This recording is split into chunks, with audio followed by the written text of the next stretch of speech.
In today's video, I'm going to teach you how to add a phone number to your event on Calendly. If you've ever found yourself needing to collect phone numbers from your invitees to provide more personalized follow-ups, or just to ensure you can reach them if something changes last minute, this guide is for you. We'll walk through each step in this simple process, ensuring you're all set to make the most of your scheduling experience. Let's start by navigating to your Calendly homepage. Once you're there, you'll want to decide on the specific event to which you'd like to add a phone number requirement. Browse through your existing events and select the one that fits your needs. Once you've pinpointed the event, locate the three dots which you'll find typically at the corner of the event listing. Clicking on these will reveal a drop-down menu. Choose the Edit option from this list. After entering the edit mode, you'll notice an option labeled More Options that you need to click on. This will take you to a more detailed view of your event settings, giving you access to further customization. Find the section marked Invitee Form. This is where you'll make the modifications necessary to collect phone numbers.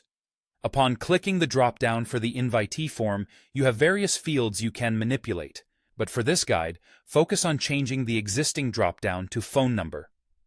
This adjustment ensures that when someone attempts to book an appointment with you, they'll be prompted to provide their phone number. Next, directly click on Phone Number in the drop-down to set it as the desired field type. Below this, you'll see a text area where you can add a message.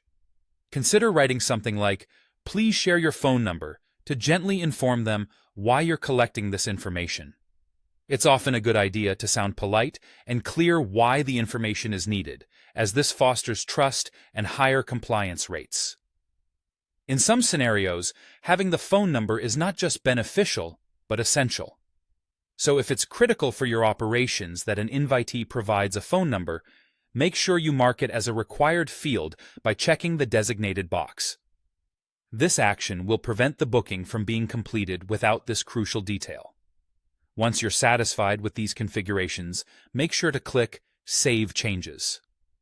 This final step is pivotal, as it ensures all your efforts don't go to waste and your modifications take effect immediately. And there you have it. Your event is now set to collect phone numbers efficiently. This simple addition can greatly improve communication and overall event management, making your life just a bit easier. Thanks for watching, and feel free to explore other features within Calendly to further optimize your scheduling needs.